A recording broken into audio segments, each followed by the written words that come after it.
Hello అండి, నమస్తే. Welcome to me Silas kitchen. ఈరోజు ఇన్స్టెంట్గా అప్పటికప్పుడు చక్కగా సమ్మర్లో పిల్లలందరికీ వేడివేడిగా అట్లు ఎలా వేసి పెట్టాలి, దోశలు ఎట్లా వేయాలో చూపిస్తాను. ఇన్స్టెంట్గా ఎలా చేస్తానంటే మరమరాలు బొంగులతో చేస్తానండి. సూపర్ అంటే సూపర్ రెసిపీ. జస్ట్ 10 నిమిషాలు నానితే చాలు, ఇంకా అసలు అవసరమే లేదు. ఇదిగోండి చిలికిన పెరుగు, చక్కగా ఒక 50-60 గ్రామ్స్, ఒక 100 గ్రామ్స్కి తక్కువ 70 గ్రాములు అనుకోండి మరమరాలు తీసుకున్నాను. దాంట్లో ఒక 3 టేబుల్ స్పూన్స్ పెరిగేసాను. సో పెరిగేసాను, కొంచెం కలిపేస్తున్నాను. ఇట్లా ఒక 10 నిమిషాలు పక్కకు పెట్టేస్తానండి. సాఫ్ట్ అవుతుంది మనకి మరమరాలు. అండ్ దోశకు కావాల్సిన, దోశ బ్యాటర్కి కావాల్సిన లిటిల్ ఫర్మెంటేషన్ ఏదైతే ఉంటుందో అది పెరుగుతోని మనకి సాధ్యపడుతుంది. అండ్ ఈ రవ్వ ఉంది చూసారా, దీన్ని కూడా నీళ్ళల్లో తడిపి పెడతాను. బొంబాయి రవ్వ ఇది. జస్ట్ ఒక కప్పు, చిన్న కప్పు తీసుకున్నాను. ఈ మరమరాలు ఎంత తీసుకున్నామో దానికి 1/4 తీసుకోండి. కొంచెం ఇట్లా తడిపి పెట్టేశాను, రవ్వ కూడా పక్కకు పెట్టేశాను. అదే ఉబ్బిపోతుంది. అంతేనండి. ఒక్క 10 మినిట్స్ ఆగండి, ఏం చేయాలో చెప్తాను. సో 10 మినిట్స్ అయిందండి. నేను ఈ నానిన మరమరాలని మిక్సీ గిన్నెలో వేసేస్తున్నా. ఫస్ట్ మరమరాలని గ్రైండ్ చేద్దాం.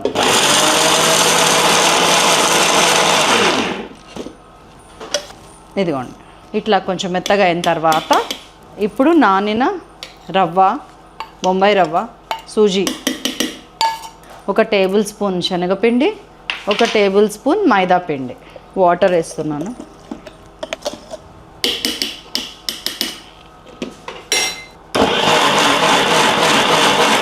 దీన్ని దోశ పిండిలా గ్రైండ్ చేయాలి. మెత్తగా అయిందా, ఎలా ఉంది ఒకసారి చూసుకోండి. ఇంకొంచెం గ్రైండ్ అవ్వాలి.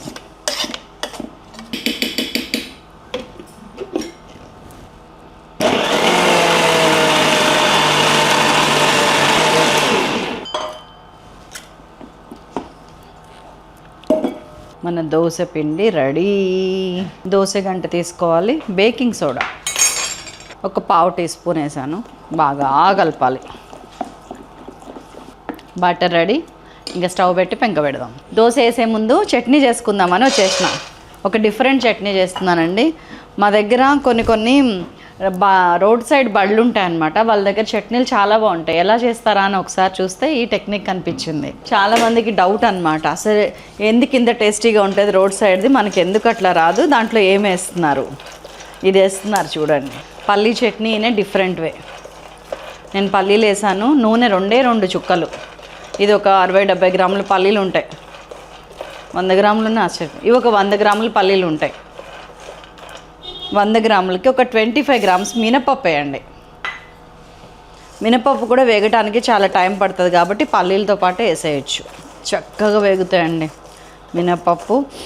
మినపప్పు వేస్తే ఆ స్మెల్ చూస్తే నాకు సున్నుండలే గుర్తొస్తాయి. చిన్నప్పుడు మా అమ్మ సున్నుండలు చేసేవారు. భలే ఉంటుంది. అండ్ ఈ టైంలోనే ఒక 4-5 వెల్లుల్లి వేసేసుకోండి. అవి కూడా వేగుతాయి. ఒక 2-3 లేత కరివేపాకు కాబట్టి ఇట్లనే వేసేస్తాను నేను. కరివేపాకు రెమ్మలు వేసేసుకోండి. సో నేను కట్టేస్తున్నానండి. పల్లీలు మంచిగా వేగినాయి.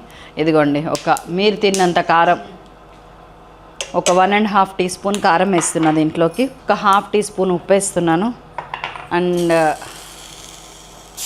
2 రెక్కల చింతపండు, ఎక్కువ లేదు చింతపండు, దాని తాలూకా వాటర్. ఇది మొత్తం గ్రైండ్ చేసుకొని వస్తాను మెత్తగా. చట్నీ మరింత అయిందండి. దీంట్లో వాటర్ కలుపుతాను. ఇది గట్టి చట్నీ అలాగే ఫ్రిడ్జ్లో పెడదామని చెప్పి పక్కకు పెట్టేస్తున్నాను. వెంటనే నేను ఒక చుక్క నూనె పోసాను. ఒక చుక్క ఆయిల్తో కొంచెం. ఎంత టెఫ్లాన్ కోటింగ్ అయినా కానండి, ఉల్లిపాయ వేసి మంచిగా ఇట్లా అన్నది వేరు ఉంటుంది. మనకి పలచగా వస్తాయి దోశలు. పిండి చూడండి ఒక్కసారి మీరే. సో ఇట్లా దోశ బ్యాటర్ ఇట్లాగనే తీసుకోండి. ఎంత పలచగా వస్తుందో చూసారో. ఇది కొంచెం మనం ఫర్మెంట్ చేసామనుకోండి, చుక్కలు కూడా వస్తాయి, బుడగలు కూడా వస్తాయి. ఇప్పుడు వేసుకుంటాం. ఇప్పుడు ఫ్లేమ్ పెట్టాను. పల్లీ చట్నీలో లూజ్ చేసుకుంటా, కొంచెం నీళ్ళు కలుపుతా. రేపు మా చుట్టాలు ట్రైన్కి వెళ్తున్నారు. ఏ ట్రైన్ పేరు చెప్పారు. 12 o'clockకి నల్గొండ వస్తుంది. వాళ్ళకి అది చేయాలి, దిబ్బరొట్టె చేయాలి. దిబ్బరొట్టెలోకి అల్లం పచ్చడి మన సైలాస్ కిచెన్దే. అట్లనే వాళ్ళు ఊరు వెళ్తున్నారు కాబట్టి పొళ్ళు పచ్చళ్ళు ప్యాక్ చేసినవి ఉంటాయి కదా మన దగ్గర, అవి ఇచ్చిన అనుకోండి వాళ్ళకి 10 days ఏమో టూర్ అంట. అప్పుడప్పుడు మన తెలుగు రుచులు నాలుకకి అంటుతాయి. సో రేపంతా నేను ఆ పని మీద ఉంటా. మార్నింగ్ డే టైం ఇదిగోండి దోశ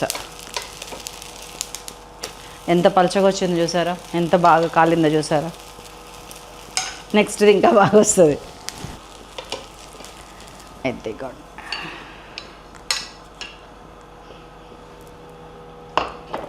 వన్ మోర్ దోశ.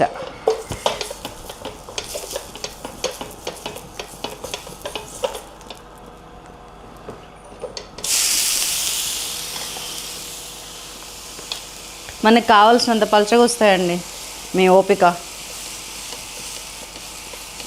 కొంచెం పులవనిస్తే చక్కగా మెత్తటి అట్లు కూడా అవుతాయి, పుల్లట్లు కూడా అవుతాయి. ఇవి పెరిగేసాం కాబట్టి పులవటం కూడా ఈజీ. ఇదిగోండి ఆల్రెడీ బుడగలు వస్తుంది చూడండి, పుల్లట్టు టైప్లో.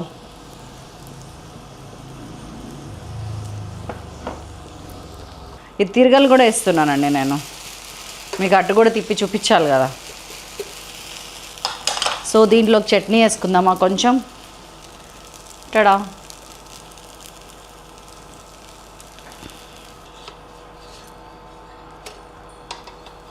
వెనక్కి తిప్పినా బాగుందండి. ఇదిగోండి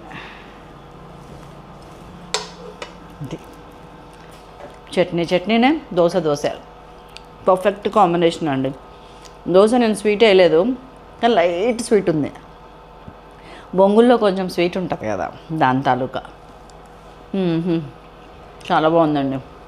నేను వేయటం తింటాం అన్నీ అయిపోతున్నాయి, అంత టేస్టీగా ఉంది. ఇట్లా నోట్లో ఇట్లా కరిగిపోతుందండి దోశ. సాలిడ్గా తినేవాళ్ళు ఒక 10 దోశలు తినేసేయచ్చు, అంత బాగుంది. ఈవినింగ్ ఫుడ్ టైం అండి, ఇవాళ ఫుడ్ ఇదే. ఉండనా మరి, మరొక అద్భుతమైన రెసిపీతో మిమ్మల్ని మళ్ళీ కలుస్తాను ఇలాగే ఇన్స్టెంట్గా. Bye bye.